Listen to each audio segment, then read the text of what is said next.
Hello friends, welcome to math tricker. स्वागत है आप सभी का यूट्यूब चैनल मैथ ट्रिकर के एक नए वीडियो में। तो आज हम लोग प्रीवियस ईयर क्वेश्चन का पार्ट 11 रिवीजन करने वाले हैं। ठीक, इससे पहले अगर आप लोगों ने पार्ट 10 तक के हमारे वीडियो को नहीं देखा है तो हमारे चैनल पे जाके पिछले वाले वीडियोज़ को ज़रूर देखें। तो आज ये आरआरबी एनटीपीसी ग्रुप डी और एएलपी टेक्नीशियन में पूछे गए मोस्ट इम्पॉर्टेंट क्वेश्चन जिसका सोल्यूशन आज हम कराने जा रहे हैं, इसलिए आप लोग ध्यान से देखिएगा और अच्छे से समझिएगा। तो चलिए स्टार्ट करते हैं वीडियो। बिना टाइम वेस्ट किए हुए हम लोग अपने क्वेश्चन को देखते हैं। ठीक, तो क्वेश्चन नंबर फर्स्ट क्या कह रहा है। फर्स्ट में दिया गया है सिंप्लीफिकेशन, जिसको आप लोगों को सॉल्व करना है। ठीक, अगर आप लोगों ने बोर्ड मास का रूल अच्छे से पढ़ा होगा फिर तो आप लोगों के लिए ये क्वेश्चन बिल्कुल ही इजी है, तुरंत ही देखते ही कर लोगे। तो चलिए देखते हैं बोर्ड मास का रूल क्या होता है। सबसे पहले क्या होता है, board mass bracket of division multiplication आप लोगों को पता ही होगा। तो सबसे पहले क्या करते हैं, ब्रैकेट सॉल्व करेंगे। तो ब्रैकेट सॉल्व करेंगे, इसको सॉल्व करने का तरीका क्या है। सबसे पहले देखिए क्या करेंगे, इसका एलसीएम लेंगे, फिर दोनों को ऐड करेंगे, फिर सॉल्व करेंगे। नहीं, इसमें इसका मल्टीप्लाई करते हैं। 3 1 जा 3, 3 2 5, 5 अपॉन कितना हो जाएगा 3। ठीक, डिवाइड बाय, अब क्या है, बड़े ब्रैकेट को सॉल्व करेंगे। ठीक, तो ऐसे ही लिख लेंगे। इसमें भी सेम ही हो जाएगा। 3 1 जा 3 प्लस 1 4, 4 अपॉन 5।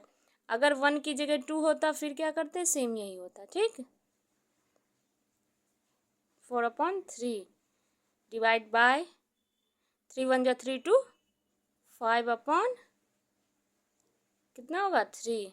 ठीक, अब क्या करेंगे, डिवाइड में क्या होता है, ये अब वो उल्टा हो जाता है। ठीक, 5 अपॉन 3 ऐसे लिखेंगे, डिवाइड बाय 4 अपॉन 3। ठीक, ये क्या हो जाएगा, जब मल्टीप्लाई में करेंगे तो उल्टा हो जाएगा। तो कितना आ जाएगा 3 अपॉन 5। ये 3 से ये 3 कैंसिल, कितना आ जाएगा 4 अपॉन 5।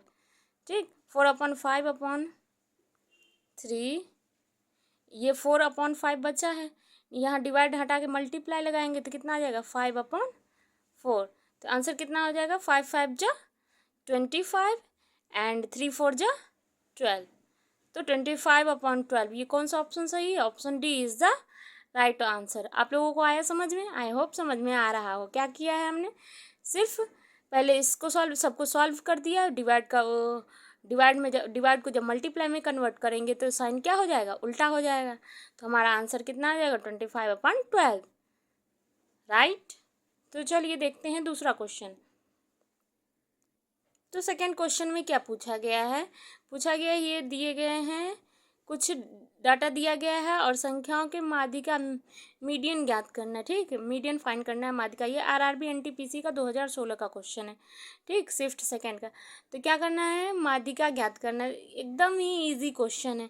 ठीक, आप लोगों ने पढ़ा होगा तो आप लोग को पता ही होगा कितना इजी क्वेश्चन है। जिन भाई बहनों ने नहीं पढ़ा है वो देखिए कितना इजी ये क्वेश्चन है। पहले ये डेटा दिया गया, इसको सबसे पहले क्या करेंगे, असेंडिंग ऑर्डर में, यानी असेंडिंग ऑर्डर में लिखते हैं, बढ़ते हुए क्रम में। ठीक, तो सबसे पहले कौन आएगा, 53 55 59 56 31।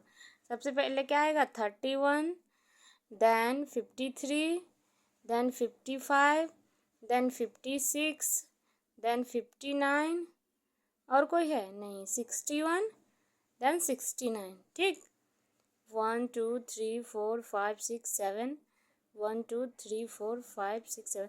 देख रहे हैं कुछ डिजिट छूट ना जाए इसलिए काउंट कर लिया। ठीक, अब क्या करेंगे, सबसे बीच वाला, तो 3 डिजिट इधर से निकाल दिया, 3 इधर से निकाल दिया, तो बीच वाला ये है 56, यही आ जाएगा हमारा आंसर 56।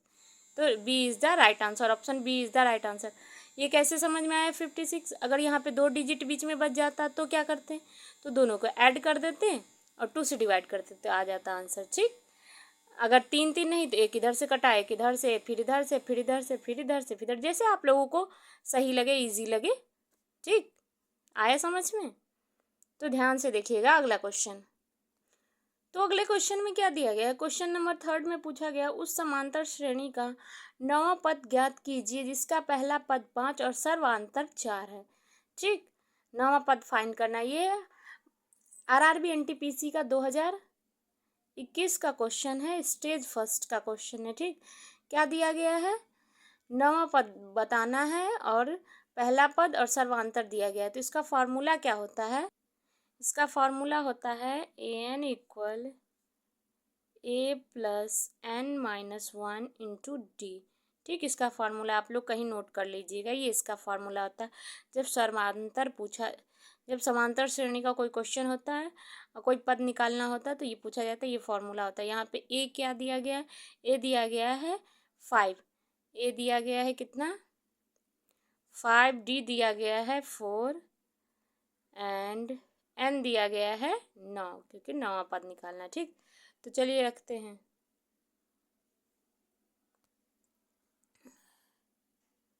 ए एन बराबर ए कितना है 5 प्लस एन कितना दिया है 9 माइनस 1 इंटू डी कितना है 4। ठीक, तो 5 प्लस 9 में से एक गया, 8 8 चौका 32, 32 और 5 37, 37 क्या आ जाएगा, हमारा आंसर आ जाएगा। ऑप्शन कौन सा सही है, option D B is the right answer. ठीक, आई होप आप लोगों को समझ में आ रहा हो।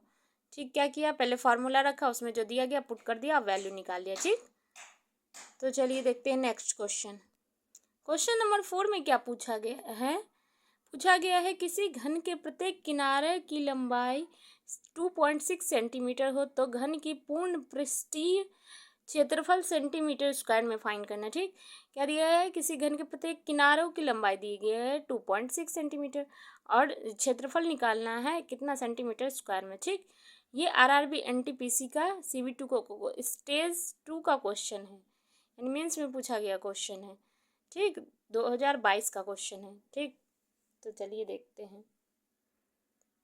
तो सबसे पहले क्या होता है, कर्व सरफेस एरिया इक्वल कितना है, कर्व सरफेस एरिया कितना होता है, कर्व सरफेस एरिया होता है 6a²। ठीक, तो यहाँ पे 6a की वैल्यू कितनी दी है 2.6 इंटू 2.6। ओके, ठीक, अब इसका मल्टीप्लाई करते हैं तो क्या है 6 ऐसे लिख लेंगे, इसका मल्टीप्लाई करते हैं। पहले क्या करेंगे, पॉइंट भूल जाओ, पॉइंट बिल्कुल ही भूल जाओ। ठीक, मल्टीप्लाई करो, 6 6 जा 36, 36 का 6 कैरी 3, फिर 6 2 जा 12 और 3 15 का 5 कैरी 1। ठीक, फिर 2 से करो, 6 2 जा 12 कैरी 1, फिर 2 2 जा 4 1 5, तो कितना है 5 7 6, कितना आ जाएगा 6 इंटू 5 7 6 और 2 डिजिट बाद पॉइंट है 1 और 2, तो 2 पे लगा देंगे यहाँ पे। अब इसका मल्टीप्लाई कर लो, जब इसका मल्टीप्लाई करोगे ना तो कितना है 6 6 36, देन जब इसका मल्टीप्लाई करोगे तो ये आ जाएगा। ठीक, कितने डिजिट बाद पॉइंट है 1 2, तो 2 डिजिट बाद यहाँ पॉइंट लगा देंगे, यानी आंसर कितना आ जाएगा 40.56, 40.56। Option B is the right answer. ठीक, क्या किया है, क्या दिया गया है, प्रत्येक किनारे की लंबाई दी गई है और ये सेंटीमीटर स्क्वायर ऑलरेडी हो जाएगा। ठीक, आगे आया समझ में आप लोगों को। तो चलिए देखते हैं दूसरा क्वेश्चन। नेक्स्ट क्वेश्चन नंबर 5 में क्या पूछा गया है, क्वेश्चन नंबर 5 में दिया गया है 60 किलोमीटर प्रति घंटा की गति से चलने वाली एक रेलगाड़ी एक पोल को 9 सेकंड में पार करती है, ट्रेन की लंबाई कितनी है। 60 किलोमीटर प्रति घंटा से चल रही है, 9 सेकंड में एक एक पोल को पार करती है, तो ट्रेन की लंबाई पूछी गई है। आरआरबी जेई का क्वेश्चन है 2019 का। तो चलिए देखते हैं, पहले तो स्पीड इक्वल कितना होता है S upon T, sorry D upon T. यहाँ पूछा गया डिस्टेंस पूछा गया है, क्या लिखेंगे एस इंटू टी। ठीक, डिस्टेंस पूछा गया है तो स्पीड की कितना है 60 किलोमीटर, तो 60 किलोमीटर प्रति घंटा है, इसको मीटर प्रति सेकेंड में चेंज करने के लिए क्या करेंगे 5/18 का मल्टीप्लाई करेंगे। इसका भी एक लॉजिक होता है जो कि हम किसी वीडियो में बताएंगे, या फिर आगे यूट्यूब पे बहुत सारे वीडियो हैं उसमें आप लोग देख सकते हैं। इंटू कितने कितने टाइम में 9 सेकेंड में इंटू 9, तो चलिए मल्टीप्लाई करते हैं। 9 2 जा 18, 3 2 जा 6, 5 3 जा 15, कितना आ गया 150 मीटर। ट्रेन की लंबाई कितनी आ गई 150 मीटर। ये दिया गया है क्या, स्पीड दी गई है और किलोमीटर प्रति घंटा में है, मीटर में चेंज करना है, ठीक। उसका क्योंकि यहाँ पे सेकंड में दिया गया है इसलिए इसको मीटर में चेंज करना है, मीटर प्रति सेकंड में चेंज करना है, इसलिए 5/18 से मल्टीप्लाई कर देंगे और कितने टाइम में 9 सेकेंड में, इसलिए 90 से मल्टीप्लाई कर देंगे और सॉल्व कर लेंगे, आ जाएगा हमारा आंसर 150 मीटर। ट्रेन की लंबाई कितनी आ गई 150 मीटर। Option C is the right answer. I hope आप लोगों को क्वेश्चन समझ में आ रहे हों। तो चलिए देखते हैं next question. Next question number 6 में क्या पूछा गया है। क्वेश्चन नंबर 6 में दिया गया है एक वस्तु जो 2332 में बेचने पर किसी व्यक्ति को 12% की हानि हुई तो वस्तु का क्रय मूल्य कितना था। क्रय मूल्य कितना था कि 12% की हानि हुई इतने पर बेचने पर। ये बहुत इंपॉर्टेंट क्वेश्चन है, आरआरबी एनटीपीसी का स्टेज 2 का क्वेश्चन है, बहुत ही इंपॉर्टेंट क्वेश्चन है 2022 का। तो चलिए देखते हैं इसका सोल्यूशन। इतने में बेचने पर 12% की हानि हुई। जब हमें किसी पहले तो अब एसपी, सबसे पहले तो एसपी अपने में कितना होता है 100% होता है, 100% होता है, ठीक। लेकिन जब प्रॉफिट होता है जैसे 10% प्रॉफिट हुआ तो क्या लिखते हैं 110। लेकिन जब 10% क्या होता है लॉस होता है तो क्या लिखेंगे 90%। इसी तरह यहाँ क्या 12% लॉस है तो कितना आएगा 88%। 88% की वैल्यू कितनी दी गई है 2332। 88% की वैल्यू दी गई है तो यहाँ से हम लोग क्या करेंगे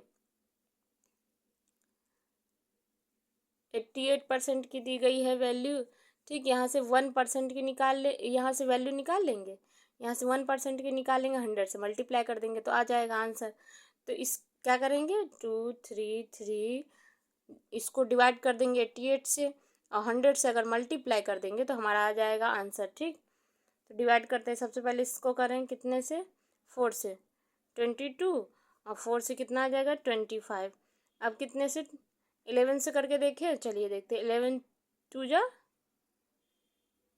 22, 11 2 जा 22, 1 11 1 जा 11, 11 2 जा 21, कितना आ गया 212। अब इसको 2 से करते हैं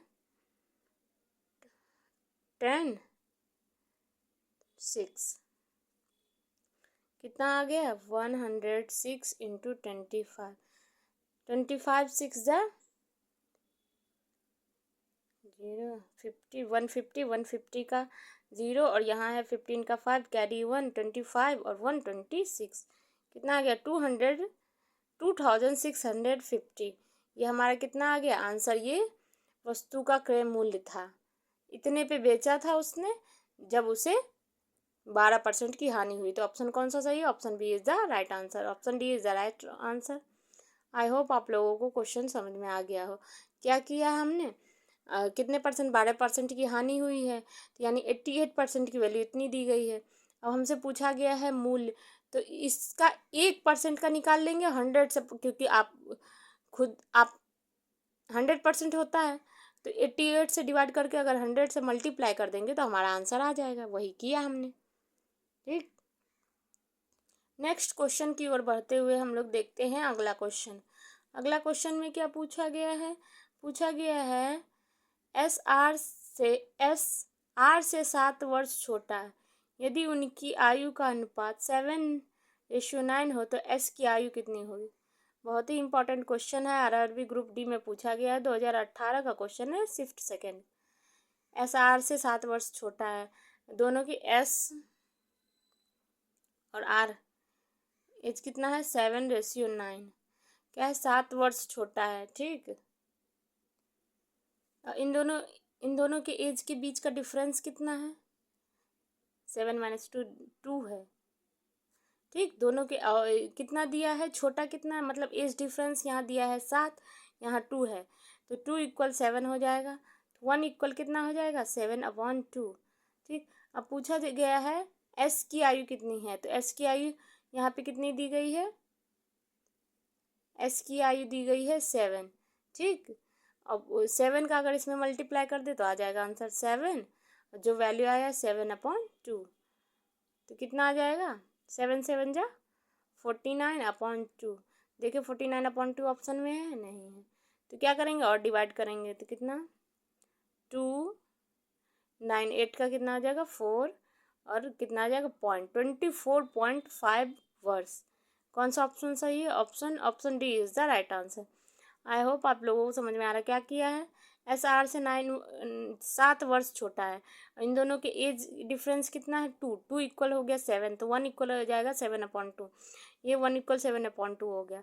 S का पूछा गया है तो S में 7/2 का मल्टीप्लाई, अगर R का पूछा होता तो 9 में 7/2 का मल्टीप्लाई कर देते, R का आ जाता। ठीक, तो अगले क्वेश्चन की ओर बढ़ते हैं, देखते हैं अगला क्वेश्चन में क्या पूछा गया है। नेक्स्ट क्वेश्चन नंबर 8 में क्या दिया गया है? क्वेश्चन नंबर 8 में पूछा दिया गया है, दो संख्याओं का अनुपात 2:3 है। यदि पहली संख्या और दूसरी संख्या क्रमशः 8 पहली संख्या में से क्रमशः 8 और 6 घटाया जाता है तो यह अनुपात 5:8 हो जाता है, तो संख्या ज्ञात कीजिए। बहुत ही इंपॉर्टेंट क्वेश्चन, बहुत ही अच्छा क्वेश्चन है ये। RRB NTPC में शिफ्ट 2021 का क्वेश्चन है, शिफ्ट फर्स्ट स्टेज फर्स्ट का क्वेश्चन है। बहुत ही अच्छा है, मज़ेदार क्वेश्चन है। चलिए देखते हैं, इजीली सॉल्व करते हैं इसको। सोल्यूशन भी उतना ही मज़ेदार होने वाला है इस क्वेश्चन का। तो चलिए देखते हैं क्या दिया गया है। दो संख्याओं का अनुपात दिया गया है 3:2। यदि पहली संख्या और दूसरी संख्या में से क्रमशः 6, तो 3 दिया है तो इसको मान लेते हैं 3x। इसमें से कितना 8, 2x में से कितना 6। क्या कहा गया? पहली संख्या में से 8 घटाओ, दूसरी संख्या में से 6 घटाओ, तब ये कितने के इक्वल हो जाता है? 8:5 के इक्वल हो जाता है। ठीक, अब क्या करेंगे? अब करेंगे क्रॉस मल्टीप्लाई। ठीक, तो 5 का करेंगे, 5 3 जा 15, x माइनस 8 5 जा 40 इक्वल 8 2 जा 16, x माइनस 8 6 जा 48। ठीक, इसको इधर भेज दे रहे हैं, इसको इधर भेज दे रहे हैं। ठीक, तो कितना है -40 + 48 इक्वल 16x माइनस 15x। ठीक, तो x इक्वल कितना आ जाएगा 8। तो क्या पूछा गया है? तो संख्या ज्ञात कीजिए। तो x की वैल्यू 8 है तो संख्या यहाँ पे रख देंगे। 8 3 जा 24 रेशियो 8 2 जा 16, 24:16। कौन सा ऑप्शन सही है? Option B is the right answer. आ रहा है आप लोगों को समझ में क्या किया है? पहले जो संख्या दी गई उसमें से पहले में से 8, दूसरे में से 6 घटा दी, तो इसके इक्वल हो गया। फिर इसके क्या किया? इसको सॉल्व कर लिया, क्रॉस मल्टीप्लाई करके सॉल्व करके एक्स की वैल्यू निकाली, यहाँ पे पुट कर दिया वैल्यू, आ गया हमारा आंसर। राइट, तो बढ़े अगले क्वेश्चन की ओर। तो चलिए देखते हैं अगले क्वेश्चन में क्या दिया गया। क्वेश्चन नंबर 9 में पूछा गया है, निम्न में से कौन सी संख्या पूर्ण वर्ग नहीं है? क्या पूछा गया है? पूर्ण वर्ग नहीं है। RRB ग्रुप डी का क्वेश्चन है। अगर आप लोगों ने स्क्वायर रूट याद किया होगा तो आप लोग तो देखते ही सॉल्व कर लोगे। अगर नहीं लर्न किया होगा तो आप लोगों को एक ऐसा ट्रिक बताने जा रहे हैं जिसे आप स्क्वायर रूट अगर आप लोगों को नहीं भी याद है तो भी देखते ही बता दोगे कि कौन सा पूर्ण वर्ग नहीं है। तो चलिए देखते हैं, वो ट्रिक बताते हैं। इससे पहले आप लोगों को ये बता दें, ये किसका है? याद है आप लोगों को ये किसका स्क्वायर है? ये 17 का है। ठीक, ये 13 का है, ये तो सबको पता होगा 11 का है। और ये किसका है? ये किसी का नहीं, तो ये ऑप्शन हमारा क्या हो जाएगा? सही हो जाएगा। ठीक, कर लिया। देखते ही स्क्वायर लर्न है तो। अगर स्क्वायर रूट नहीं लर्न है फिर देखिए, बिना देखे कैसे, बिना सॉल्व कैसे किए कैसे सॉल्व करेंगे। तो चलिए देखते हैं, इसका एक ट्रिक है। आप लोग कॉपी पेन उठाइए और ट्रिक लिखिए।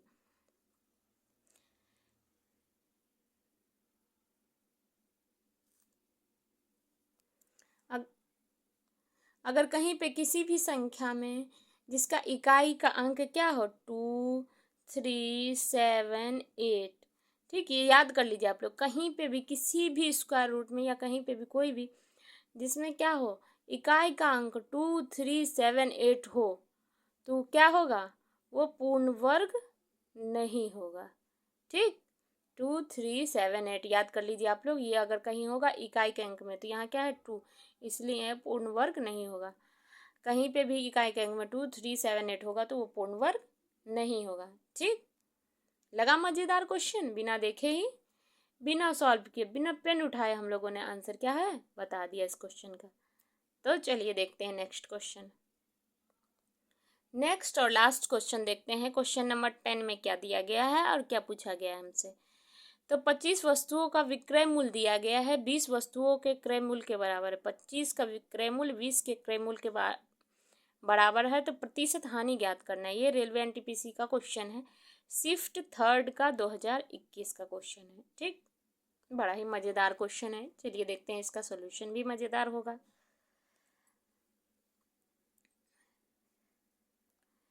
क्या दिया गया है 25 SP इक्वल 20 CP। तो यहाँ से SP और CP का रेशियो निकाल लेंगे। पहले इसको कट करके सॉल्व कर लेते, थोड़ा सा छोटा कर लेते। 5 5 जा 25, 5 4 जा 20, तो 5 SP बराबर 4 CP। यहाँ से SP की वैल्यू कितनी आ जाएगी, SP की वैल्यू आ जाएगी 4, क्योंकि इसके इंटू में होता है इसकी वैल्यू, इसके इंटू में इसके। CP कितना हो जाएगा 5। ठीक, तो कितने की हानि हो रही है, 5 में से 1 गया, 1 की हानि हो रही। कितने पे, CP पे, हमेशा CP पे ही होता है। तो 100 से क्या करेंगे मल्टीप्लाई कर देंगे, तो डिवाइड कर दो। तो 5 2 जा 10 और 0 कितना आ जाएगा 20% हमारा क्या हो जाएगा हानि हो जाएगा। हमेशा CP पे बताना होता है। हानि हुई, कितने की हानि हुई, तो 1 की हानि हुई कितने पे, 5 पे, 100 से मल्टीप्लाई कर देंगे, आ जाएगा हमारा आंसर। तो ऑप्शन कौन सा सही है, option D is the right answer. I hope आप लोगों को क्वेश्चन समझ में आ रहे हों। इसी तरह के क्वेश्चन और वीडियो को देखने के लिए हमारे चैनल को फॉलो करें। अगर वीडियो अच्छी लगे वीडियो को लाइक शेयर एंड सब्सक्राइब करें और अपने दोस्तों के साथ वीडियो को शेयर करें।